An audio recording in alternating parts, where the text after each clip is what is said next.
আবাদ করতে না পারি, এই মসজিদের কারণে আল্লাহ রাব্বুল আলামিন আমাদের উপর আযাব পাঠাবে।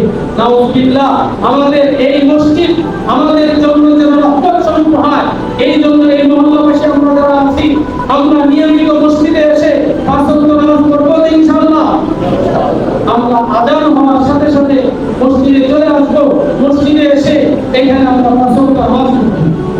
দেখেন, একটা মসজিদে এই উদ্দেশ্য শুধু মসজিদ নির্মাণ করা হয়, আমরা যে মনে করি যে মসজিদের মধ্যে আমরা আসবো, পাঁচ ওয়াক্ত নামাজ পড়বো, মসজিদ তালা লাগিয়ে বাড়িতে চলে যাব, না।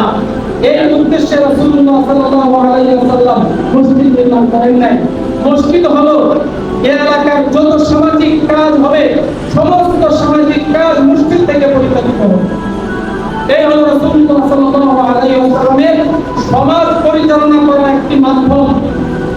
অর্থাৎ এই মসজিদের মধ্য থেকে আমাদের যত ধরনের কাজ আছে, এই মসজিদ থেকে এরকম ভাবে আমরা সামাজিক শিক্ষা, আমরা ধর্মীয় শিক্ষা, আমরা নৈতিক শিক্ষা, ইসলামিক প্রাথমিক শিক্ষা আমরা এই মসজিদ থেকে অর্জন করব।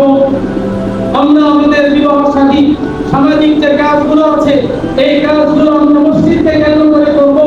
তাহলে হবে মসজিদের পূর্ণাঙ্গ সার্থকতা এবং